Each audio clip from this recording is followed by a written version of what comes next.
George had a great look at Pakistan just recently in the UAE. Conditions in the UAE probably a little bit different to here in Sri Lanka, but what do you make of Pakistan's lineup? They look a dangerous side when they get things together.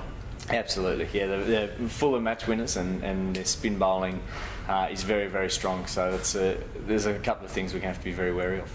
What did you make of their spin bowling lineup? Lots of talk about Ajmal. He looks a class performer and someone who might cause Australia a few difficulties. Yeah, he certainly can. He's a wicket taker, so that's something that we've got to try and combat. And I guess he's one that you know that you might not be able to take for as many runs as you'd like to, but if you can keep him out of the game in terms of wickets, then it can put some of their other bowlers under pressure.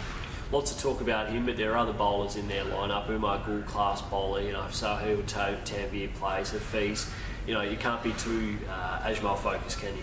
No, and you can't be too focused on their bowling. I think they're a pretty well-rounded cricket team, and certainly T20s where they've probably been the most consistent in all three formats that they've been.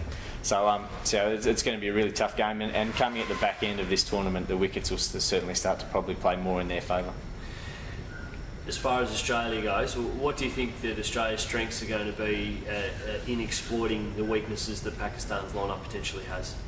I think we saw in the UAE our fast bowlers can certainly shake them up, and if we can take a few early wickets, put their middle order under pressure, I think that's a way we can make them crumble. And certainly our top order, I think the way Shane and David took them apart in that third T20 in Dubai. I mean, they were outstanding, and they really took it up to the Pakistani bowlers. So once again, I mean, it's as much about focusing on what we do well and hopefully putting them under enough pressure that they go away from what they do well.